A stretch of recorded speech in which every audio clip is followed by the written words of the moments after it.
Elizabeth Chappell, a lifelong entrepreneur who finally found my niche. After years of new ideas and jumping from business to business, I figured out how to turn a craft into a successful career. In 2016, I started a monthly subscription box for quilters. That little startup has grown into a thriving, multiple six-figure business that I am so proud of. As a published author, designer of fabrics and patterns being sold throughout the world, my favorite thing to do is to teach others how to grow a career of their dreams. Each week, you'll hear from me or from other guests who are creative entrepreneurs, so you can learn exactly what to do and what not to do to grow a career that's more rewarding and successful than you ever thought possible. If you're ready to turn your craft into a career that you love, I am so excited you're here. Welcome to the Craft to Career podcast. Emily, thanks so much for being on the podcast. I'm excited to have you here. Thanks for having me. Yeah. For our listeners, can you just tell us who you are as a creative entrepreneur? Yeah, so I am primarily a course creator. So I specialize in helping female solopreneurs really understand what type of content to make on social media that helps connect and convert their audience. And a lot of my courses have to do with Canva, which I would think most of your listeners would be familiar with, but it's an online tool, yes, to help you with any graphics and more. So, okay, it's very cool. First of all, I love so much, and I have all these questions that we're going to dive into. But first of all, so my friend Shannon Boyer, she told me about you recently. Yes, she was like, I think we were talking about not being so focused on money, but like keeping this kind of balanced perspective, because it's so easy in this entrepreneurial digital world. And I don't know, I started my business in 2015. My guess is it's always been that way, but now so with social media, it can feel like, I don't know. So I would love for you to share just kind of your perspective on business and how you've gotten to where you are. Yes, I do. First of all, I do know Shannon, and I'm so glad she connected us. And yeah, I do think it's become a lot about how much can you make and how fast can you grow and what are you making? And it's really hard because for me, when I put content out, like I made $78,000 in instant access sales.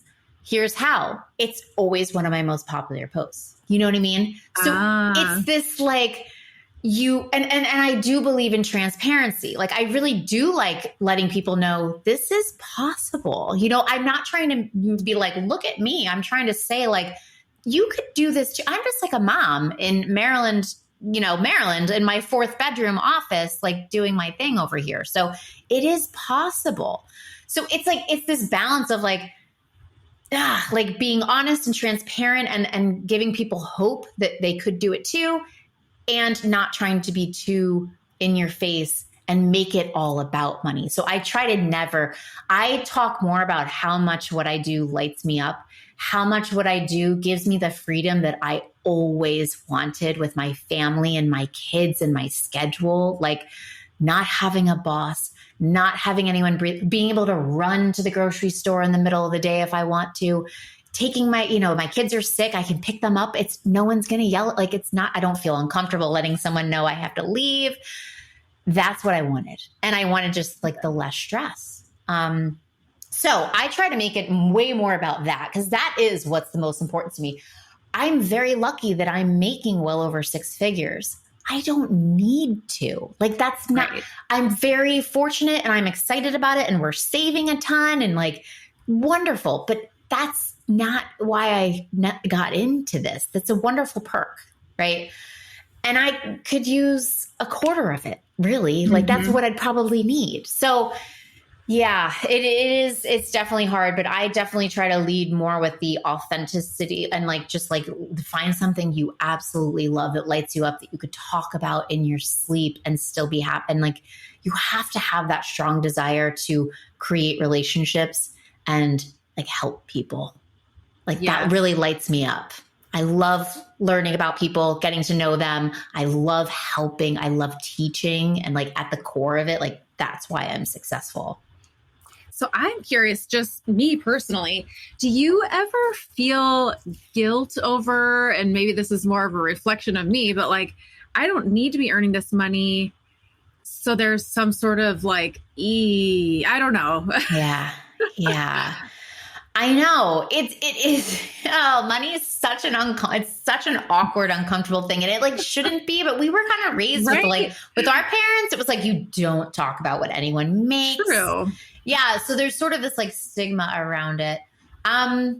Yes, I always every time I talk about finances in my emails or in social media posts, I'm like, this feels cringy. Like this feels cringy to me. I'm going to do it because you guys love it. Like you eat it up.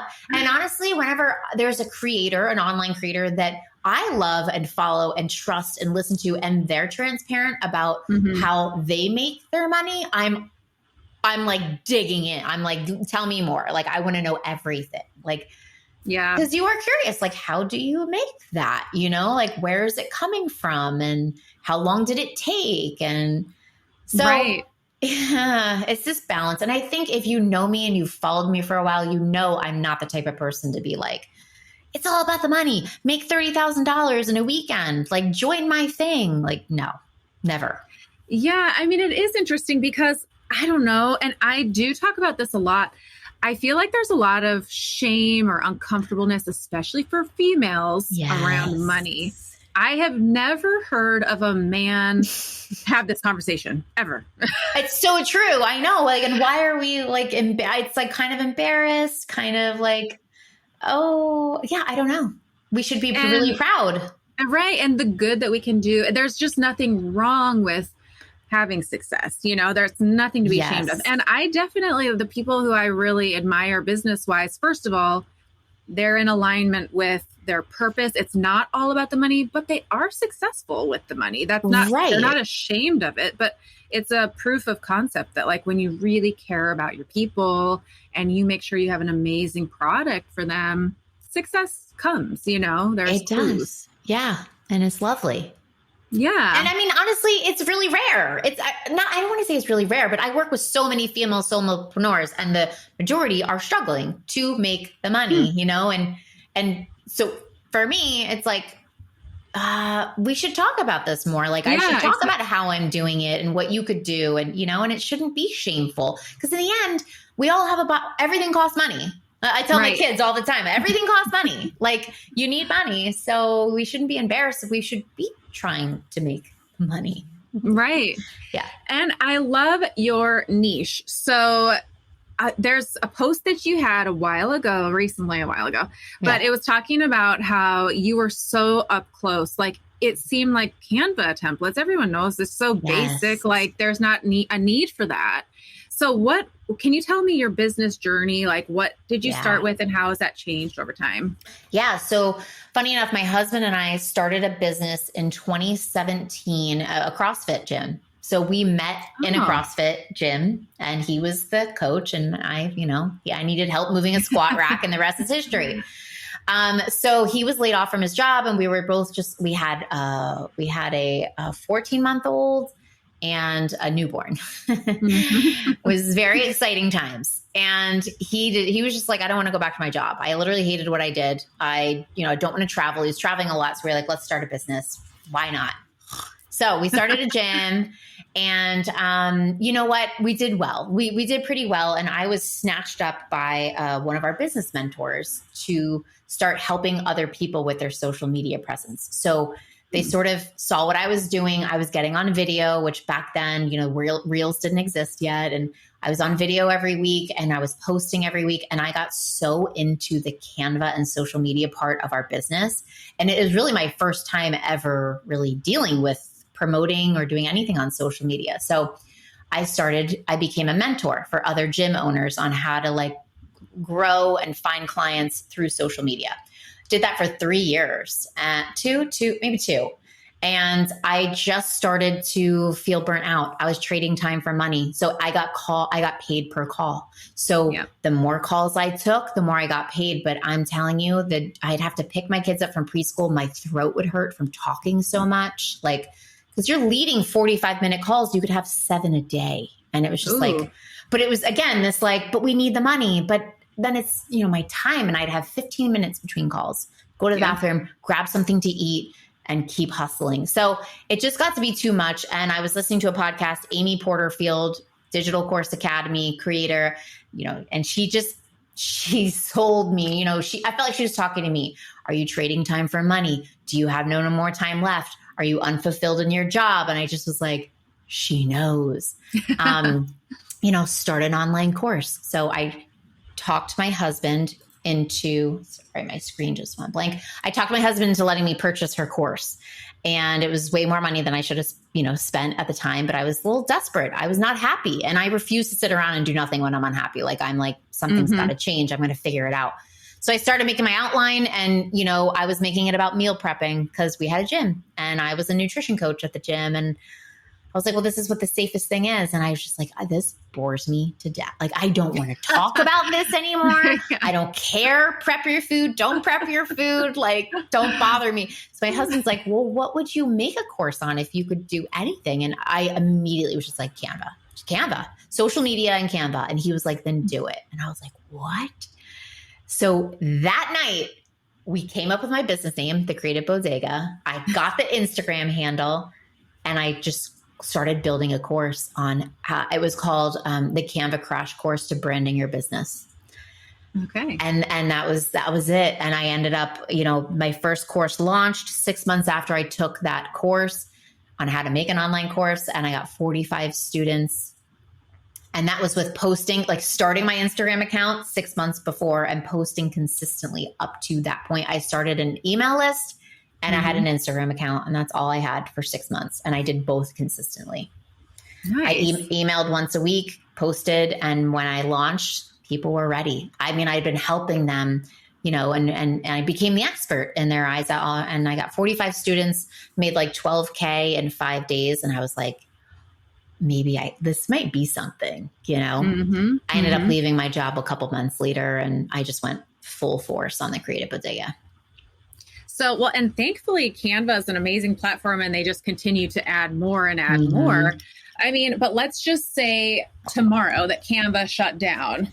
I mean, it seems like you have the skills and the whereabouts. Like you said, you're not just going to sit around and be like, So what would you do? This is totally off the cuff, but what would you do if Canva were to just shut down tomorrow? What other kind of business would you do? Well, so it all started with Canva, but then once I was in my Canva course, I realized that nobody knew how to batch content or how to make, like, what to make content about.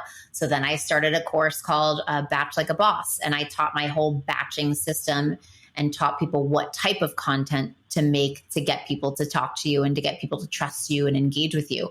Then when I was in that course, I realized nobody had an email list. So then I was like, oh my God, everybody needs an email list. I can teach you how. So then I made a course on how to start and grow your email list.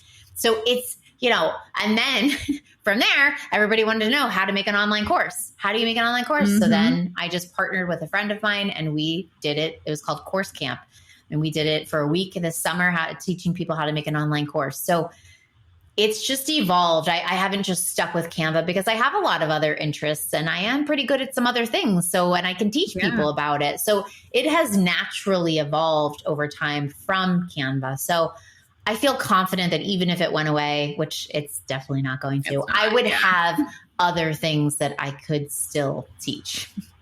Oh, and what I'm hearing here is you're listening to your students and your customers, and you can hear their different pain points and questions, and you're like, I gotcha. Let me share how to do that. Constantly. Yeah. That post that you talked about a couple minutes ago about, like, I was so close to what I did that I didn't realize people struggled with customizing templates, finding and customizing templates. I was like, well, everyone knows the templates are there and everybody knows how to, like, pop their stuff in and use it. And I did some course validation calls. So I had to call like 9 people and to be like, what do you struggle with Canva? And like everyone said customizing the templates. And I was like, what? Like that wasn't even in my outline. Like I wasn't even going to talk about it. And then I was like, this is a whole week that I could talk about this. So I am constantly listening, talking to in my newsletters each week, I'm like, even today, one came out today and I'm like, what is the hardest part about coming up with content for you? Like, I'm actually really curious. I'm a real person, hit reply and tell me.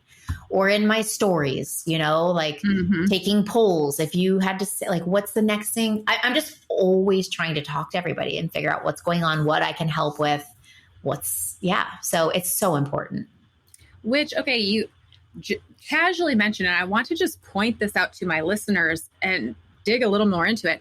You did a call with 9 people, a discovery call. What did you call it? Yeah. Discovery call.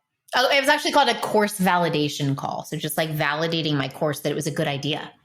Okay. I love this. Okay. Because Shannon and I have been talking, a lot of people sell their course before it's ready, which I get the thinking of make sure that people want to buy it. But I like this approach where you're really validating. So how did you find those 9 people? Tell me your process about this. Yeah. So I basically, I was working as a marketing and business mentor for gym owners. So I knew a bunch of, female gym. I knew I wanted to work with women. Don't ask me why. I'm just more comfortable with it. That's just who I am. And I knew some female gym owners or their nutrition coaches that I worked with. So I, thought of a couple of them. And then I had a couple friends who were business owners who I knew used Canva. I just made a list. I reached out to them and I said, hey, would you mind just hopping on a 15-minute Zoom with me? I'm working on creating this course. And I just have 7 questions for you. And they were more than willing. They were sure, and so we did it. I sent them a Starbucks gift card, to go get a Starbucks on me afterwards, was very thankful. And I just went down this list of questions, just sort of should better understand how they used it. What was their biggest struggle with it? What if they could wave a magic wand and have all their issues disappear? How would that feel? Yeah. And then it just opened up my eyes to a lot of things that they were struggling with that I didn't even realize. Again, because I am good at it and I'm so close to it that I just don't realize. And then it also helped me kind of understand who I wanted to work with. Do I want the newbies who really have no idea what they're doing? Do I want someone sort of in between who's been dabbling with it, but needs to kind of take it to the next level? It kind of helps me that way too. Because who did I enjoy sort of talking to more, or what questions kind of lit me up more? The kind of basic ones, I was sort of I don't want someone who's never heard of Canva before. Yeah. You know what I mean? I want someone who's dabbling in it, but really needs to hone in their skills. So that kind of helps me with my whole messaging and the content I was putting out too. Yeah. I heard someone say once, an entrepreneur saying, I hated my job and I wished I could quit, but I had started this and I was, they didn't like the customers that they had, and not that they weren't marketing correctly. So they changed the wording on their marketing to where, let's say with Canva, are you having a hard time creating templates? All of a sudden you're weeding anyone who naturally is what are you talking about? They're already at that point. Exactly. And that was even with my Batch Like a Boss course, the name. I had people DM me and they're like, what is batching? And I'm just like, not for you. You're not forget it. Yep. Just ignore. You need to what batch. If you're in it, you batch your content. So anyways, the wording can be very important. Yeah, this person, it was SEO and just putting the word SEO out. All of a sudden you're weeding out people who are what? What is that? Right. Yes. Yeah, it's important. Because in the beginning, you're you're a little desperate. You're kind of I'll take anybody. But then you realize that you do kind of have to narrow it down and start talking one specific person. And yes, you'll still attract the people who are above or below it. It's just naturally going to happen. But as long as the majority are sort of in the wheelhouse that you're looking for. Absolutely. Yeah. And I'm very curious, because you talked about trading time for money. Real talk here. How are you, and this is again selfish, I really want to know, how are you organizing your business? What kinds of systems do you have in place? Do you have a team? How is this working for you? Yeah. So my business went from, I went from 10, again, I'm only on Instagram. So you're going to hear me talking about Instagram a lot. I refuse to be on anything else. I just can't handle it. Just a personal preference. And I have my email list. So when we hit the end of the year, so this is 2023, January 2023, my following went from 10,000 followers on Instagram to 65,000. I had a reel that went viral and my business completely exploded, but I was ready for it because I had instant access courses that people could buy immediately. I had, a newsletter that I was sending out weekly. So I was nurturing them. So I was ready. It wasn't, so I had multiple freebies people could download. But the influx of DMs, you've never seen anything like it. And comments on my posts. I mean, so I immediately knew I needed help. I was like, I'll burn out if I'm spending all day replying to this stuff. Yeah. So I put out an SOS on my stories and I was like, oh my God, anyone who has a big account, how do you handle the comments? Because I was always and I tell my students, reply to every comment, answer every DM. It is still one of my non-negotiables. Mm-hmm. Everyone matters. Everyone, I want everyone to know that I care about them and I'm going to answer them. So, a girl reached out to me and she was like, I'm a VA, here's what you could do, whatever. And I just was like, do you want to get on a call? She sounded super nice and she was a mom. And anyway, she's my VA now. So it's just me and my VA. And she helps me with a lot of my DMs and a lot of my comments on my posts. So it's just me and her. And then I run a signature course 2 times a year that's 10 weeks long. So that's new for this year because last year I had 3 courses I was launching twice a year. That's 6 launches. And I was like, I can't do it. Yeah. I mean, if you've ever launched something, it's exhausting and stressful. Mm-hmm. So I talked to a business friend of mine and she just was like, put them all in one. And you have one signature course that you launch twice a year. Boom. And I was like, can I do that? But some people want parts of it and other people won't want parts. She was like, too bad. That's what you offer. Yep. So I was like, okay. So I did it and I launched my first signature course in February and I sold out in 48 hours, 50 spots and just made about 76K in 48 hours. Wow. It's crazy. Yeah. I mean, it's wild. Yeah. So those are my 2 big rocks. Those are those 2 big times of the year. But then I have these instant access courses. I have about 5 of them at this point that are anywhere from $39 to $297. Mm-hmm. And anyone can come along at any time and purchase those. So that makes up a really nice chunk of income throughout the months as well.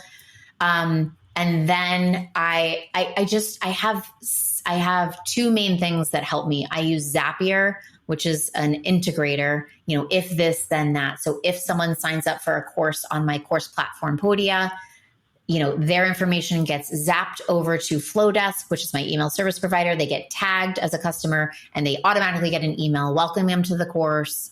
I don't have to do anything. So that takes care of that, which is huge for me. Yep. There's no manual work that way. And so, and then I just started a membership, which I have dragged my feet on. Tell me about this because I just sold my membership and I'm already having ideas of starting another business one. I'm like, Elizabeth, don't. I know. I didn't want to do it. Every time one of my courses ends, everyone in the community would beg for me to leave it open. And I'd be like, I can't, it's not in I'm not there yet. I don't want to do it. Even if you say I don't have to be involved, I can't do that. So I closed it. And so I've closed, 12 at this point, courses that are live stuff. And just after this last one, I was talking to my husband and he's a great sounding board. He's such a great partner. And whenever I have he's just a great person to kind of bounce ideas off of. So I was telling him that I really was starting to dread one-on-one calls. I offered one-on-one calls. And while I got paid great for them, it was very hard because I didn't know the person. It's 75 minutes. There'd be so much they wanted to accomplish. It wasn't super realistic. And I still had to get to know them and what the heck their business is all about. And I just was like, I see them on the calendar and I resent them. And I hate that. And he was like, get rid of them. And I was like, but then, he was like, well, what would you rather do instead? And I was like, well, I'd rather work with these people that I know their business. I know their names. I know their business names. I've worked with them. They know me. They trust me. And he was like, well, what about starting just an alumni only membership? So the whole concept of a membership that anyone in the world could join. And I have 3,000 members that for like $27 a month, it didn't cut it for me. I was like, that sounds so overwhelming. I'm actually I'm an introvert, believe it or not. A lot of people don't believe me, but like that just felt like too much for my nervous system. So he was like, well, then what if it was alumni only? And I was like, they've asked for it. I've said no 1,000 times, but maybe it's time. So I'm going to open the doors 2 times a year to the people who take my signature course, the Canva Collective. At the end of it, you have the option to stay on. I just opened it to anyone who's been in the past. I got 23 people right away, which is, I'm very happy. And it's higher price. It's $97 a month. I like that. Because first of all, I want to feel good about it. I want to feel like it's financially good for me, which I shouldn't feel bad about. Right. Right. Yeah. And it is incredibly exclusive. This is not a 2,000 person membership. It's 23 people right now. And you have full access to me. That's crazy good. Yeah. You don't even get that in membership, masterminds that are 25,000. You don't get that. Right. And a lot of them need the accountability. They need to say, I want to have a funnel done by the next call. And I'm going to say hey, Tara, did you do it? So the accountability is there. And there's just a solid group of women on an even playing field. They've all been through my course. So I know that we all know relatively the same thing, which I like as well. Because you don't have your brand new beginners who don't even know what to name their business yet, and then people who are crushing it. It's I know where everyone stands. So yeah, I'm really hopeful and I'm excited about it. I really like that. So that gives me some food for thought here. Yes. I am still blown that it's just you and a VA. So, okay. Do you do Facebook ads? Never. I've never done it. It's all organic. I've never done an ad. My account, I don't even do Facebook. If something gets pushed to Facebook from Instagram, it was by accident. So I have a business account because I have to over on Facebook to be connected to Later. So Later's the other one besides Zapier, which is the integrator for me, because not all websites talk to each other, right? So I use later.com, which is my social media scheduler. So it auto posts everything for me. So I batch about 2 to 3 weeks in advance, and then it's set to go. So I'm not every day scrambling to get a post out, which saves me a ton of time. So yeah. Are you organized? Or is organization not a problem? Okay. Because that is something I struggle with, as we scheduled this call. Yeah. I'm actually scratch that. That was funny. Yeah. I always joke, I'm not very techie, believe it or not, but the things I know well, but I don't love tech stuff, but I am organized.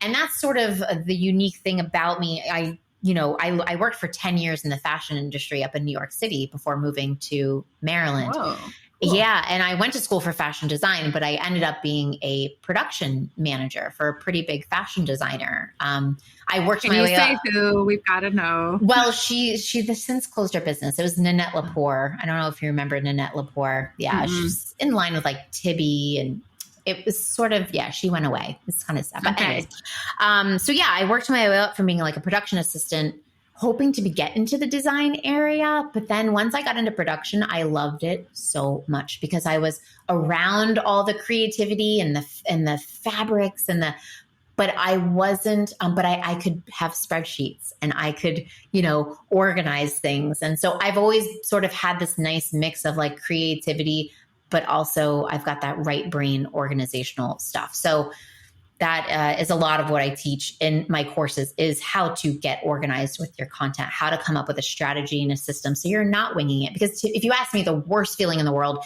is waking up and being what am I going to post today? What am I going to post? It's too much. It's too overwhelming. So just really nailing down a strategy and a system, because if you're just winging it, you're not going to get to where you want to be. No, you're capping your growth. You just can't do that. You got to be more strategic. It is true. So, okay. You've also mentioned that you are a big fan of therapy, that you have a therapist and that you've grown a lot in that area. Can you speak to me about that? Tell me, you start and I'll guide the conversation.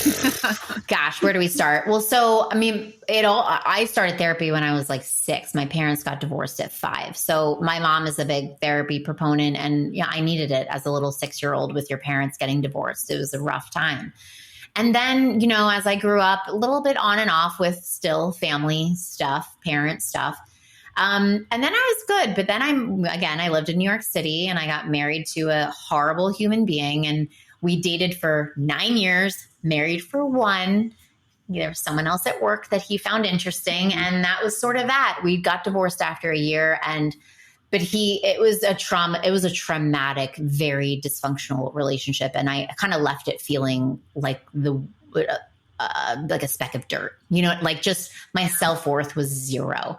Because I felt like I was thrown out like a piece of trash, And so I went back to therapy like full force, and, her name was Molly. And I swear to God, I feel like I wouldn't even be here without her today. Like she just found a way to it gives me goosebumps, lift me up and gain that confidence back that I so desperately needed at 31 and single in New York City. And so I feel like everyone kind of needs that outlet that isn't your husband or your best friend or, during certain times of life. Is it always? No. I kind of go on and off. My kids are really tough. They are not your little wallflowers. One has crazy frustration, anger issues, and the other one is so attached to me that I can't go to the bathroom without her following me in. And has anxiety herself. So I have and that's been a lot for me as a mom. So then I went back, help. I don't know how to handle this as a mom, as a person. So it has navigated me through some really tough times in my life. And I don't think it's shameful. And I don't think it should be something that people hide behind or that they feel embarrassed about. More power to you. You're doing something to try to get from where you are to where you want to be. Kudos to you.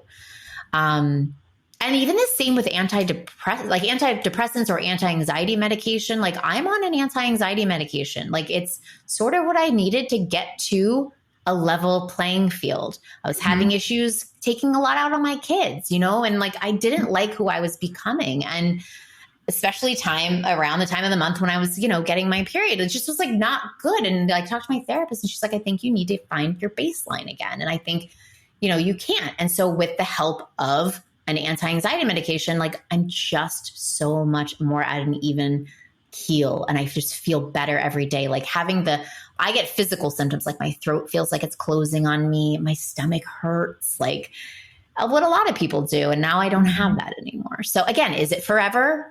No, it's not. But in this season of my life, I need it. And I'm not embarrassed to say it. So that's my story. I just love it. I mean, I talk open. I had my therapist as a guest on the podcast and and recently I'm curious to hear your perspective on this. When I work with a lot of people for business coaching, I realize a big piece of their success is the mental game. Do you see this too?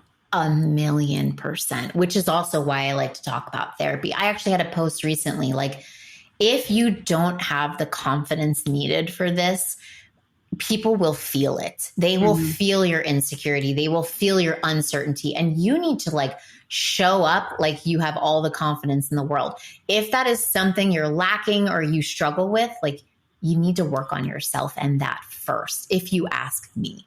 Because until you do, I don't know. I think that's something that a lot of people have said to me, you're so confident. You come across as so confident. Well, it's taken me a long time to get here. I wasn't born this way. And it's taken a lot of practice. I still fake it till I make it, in every reel and every story. Before I hit that record button, I get a little oh, I'm a little nervous. Any live thing I do, I want to kind of throw up right before I go on. I sweat through my seat. Literally when I get off a workshop, I'm like, oh my God, I sweat through my pants. So yeah, I've had to fake it till I made it. But I do think that confidence, I find that those female solopreneurs that I work with that are just so wavering on if they can do it, if they know enough, if, I'm at a certain point, you got to do the work interpersonally to gain that confidence. Cause I'm sure it's not just in your business where you're struggling in that area. Absolutely not. Right. Yeah. And I noticed earlier you said like, I'm really good at this. I'm really good at this. A lot of women are afraid to even say that, that they're really good at something. I'm like, you've got to own it. And I'll say like, you become an expert. They're like, oh, not the expert. I'm like, no, you are like you own and that. People feel like you're the expert. So who was it? Well, it's Amy Porterfield that said, and I don't know if she was the first one, but you only need to know 10% more than the average person to teach them about it. And when I heard that, I was like, just 10%. Like, but when you think about it, if a friend of mine knew 10% more about rock climbing, like I know nothing about it. So even if they knew that little bit more than me, I'd be like, wow, like you really, know your stuff, like you don't need to know that much more. And if you are pitting yourself against all these other people who you feel like know more than you, or you're following all these people, like when I first started, I followed a bunch of Canva experts, and I found that it was all I saw on my feed. And every time I saw one, it made me feel like SHAT. Yep. And I was like, they're better than me. They know more than me. They're better on camera. Their equipment's better. Like, and I was like, what am I doing? Like, stop following these people if it makes you feel terrible. Like, take them out of the equation. So I stopped following everybody, but like maybe one or two. Yep. And that's something I tell my students, like, don't fill your feed with this stuff if it's making you feel bad about yourself. Fill it with people who make you feel good and empower you. Which is so powerful to do. I've done it, and I'll see my students sometimes like, oh, but so-and-so has this. I'm like, you should probably stop following them because that mindset is not serving you. So not at all. The comparison game is just you lose every time. So, and it's natural. It's very natural Instagram is fostering, this. So just for us to kind of take control and sit in the driver's seat and make sure it's going to be a good experience, we can do that. Yeah. You're in control of your feed. And I'm always like, people aren't going to notice if you unfollow them, or there's a way in Instagram to just mute them so they don't show up anywhere for you. And like, it's done. Mm-hmm. I've had to do it to some family members. Right. I know I've had to do it to some good friends. I'm like, no offense, but something about it doesn't make me feel good. And I like to feel good. Like, and that's a whole other topic, people who hate social media. I'm like, you know what? Like, it's not that bad if you make it a bad place. Like, exactly. But I've met, look at you and me. Like, I've met some of the best, most interesting people. And I have very few, I don't have had any haters. Maybe one or two have emailed me like out of the blue. And I'm like, okay, like turn it around. Something's wrong with you. It's not me. But for the most part, I've just made the best connections, relationships, the most lovely human beings. It can be a really beautiful place. Well, and I think just what you said, turn it around. It's a mirror, like if you're not loving it, you're doing something wrong. Can I say that? Like, I know. You can take control of that, of your experience with it as well. Correct. I'm going with that. So. Correct. So I am curious if there's something that you find yourself, and I guess this will be kind of our wrap up question, but like big advice in the form of, is there something that you hear people asking or struggling with repeatedly? And if so, what is that thing and what advice do you give to them? I would say that it is that they are overwhelmed with how many things that they feel they need to do. So they need to be putting content out every day. They need to start an email list. They need to move their website or start a website. Like, kind of like, what do you do first? Like, where do I'm overwhelmed and I'm kind of frozen. So, I mean, one of my members posted in our group today about that. And I was sort of like when you look at that list of 7 things, like, what's going to move the needle forward for you the fastest? Like, what is your overall goal? I'm guessing it's probably sales. Like, that's sort of right. So like out of that list, like what's going to help you sort of get to that point? Right. And it's also just prioritizing your time. Like, and that's probably the other thing. And listen, I was a nutrition coach before. So the amount of times I've heard, well, I don't have time to eat healthy. I don't have time to exercise. I don't have time to batch content. I don't have time to get on stories. I'm like, listen, we all have the time. We really do. It's just that you're not prioritizing it. And that's okay. If it's not a priority in your life right now, I'm not telling you it has to be, but I don't like the excuse of I don't have time. Like when I started the Creative Bodega, we owned our gym and I was the head nutrition coach, and I was mentoring for this woman and literally had like upwards of 5 to 7 calls a day. So this was my little side hustle, and I absolutely didn't have time. So in between, remember I said I had 15 minutes in between calls, I would record a reel. I would hop on my stories and I would eat and I would do all of it at the same time. And then I'd go pick up my kids and then they'd go to bed and then I wouldn't watch TV. I would actually do some work. I would write my newsletter for that week, or I would batch my content. Like, that's what I had to do at that time. And luckily I don't have to do that anymore because I'm doing this full time, but there was certainly a time, and I'm not trying to promote the hustle culture or whatever. Right. But at a certain point in my life, I did have to sort of hustle because I had a lot going on, but I was so into this that it was a non-negotiable, and I made the time for it. Yes. So that kind of hurts my heart when people sort of, to me, it's a little bit of a cop-out excuse that they don't have time. If it's important, you're going to make the time. I don't watch TV at night still. It's just not really part of my daily routine. If my kids go to bed and I have time, I either read or I do some work before bed. Like, it's just kind of, because my work day is when my kids are at school. Like, it is a 9 to 3. And when they get home, I leave my laptop in my office. I tell people, and I don't work when my kids get home because it's not good. I can't concentrate fully on them. I can't concentrate fully on you. I mess things up. So like, if you're in a course of mine, I make very clear expectations about that. Like, if you message me at 3 p.m., you probably won't hear to me until my kids get bed or the next morning.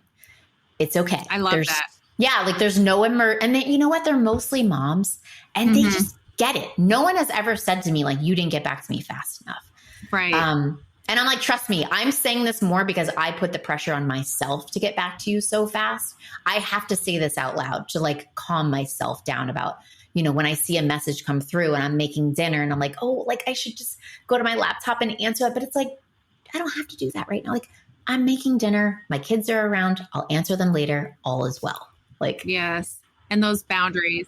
Yes. Well, and it really, and hearing about that, I don't have time. I do hear that. What do I do first? But I don't know, like, I don't think I have time for this. It is a matter of love and self-respect, and, it is, putting ourselves first and embracing that. It is. And and that's the other thing. I actually wanted to make a reel about this. Like, I take care. I get 9 hours of sleep. I get 8 to 9 hours of sleep. I don't sleep with my phone in my room. Like, it's not a part of my morning or nighttime situation. I don't scroll my phone in the morning or at night. I work out, I try to eat well. I try to walk. I try to take care of myself so that I have the energy. I have the focus. Like, it's all a whole big picture, Yes. Yep. Absolutely. Yeah. And then, okay, personally, last question. I think I saw that you're 42 years old. Is that right? I am. Okay, so I turned 42 this year, right? Oh my gosh, I was born in 81. So I think me too. You're class 81. of 2000? Were you class of 99 or 2000? 99. Okay, yeah, 2000. So anyhow, it's like, God. oh, like the same age. That's so funny. You look amazing. Oh, so do you. Well, hey, all that CrossFit and yeah, right. Yeah. Well, thanks. So for our listeners who want to find you or would love to maybe work with you or take one of your courses, where is the best place to find you? Yeah. So there's really only 2 places. It'll be my website, which is The Creative Bodega. Bodega is Bodega, or on Instagram, it's The Creative Bodega. It's the same thing. So those are my two hotspots. And what is bodega? I just have to ask that. A bodega is a corner store. So it's a Spanish word for a corner store or a grocery store. So when I lived in New York City, there's bodegas like on every corner, and you can go in there and get anything from like an avocado to like tampons. That is so cool. It's sort of like a one-stop shop, and it's sort of like, I don't know. So when we were trying to come up with a name, my husband, he always used to joke about bodegas. He didn't live in New York and he didn't know what they were either. So he was like, what if it's the Creative Bodega? It's kind of like a one-stop shop for their branding. And I was like, oh my God, I love it. So the Creative Bodega is born. Awesome. Well, you are just so cool. Like, I love all that you've done, and back in New York, and anyhow. So hopefully one day we'll get to meet in real life. That'd be awesome. Thank you so much. You're welcome.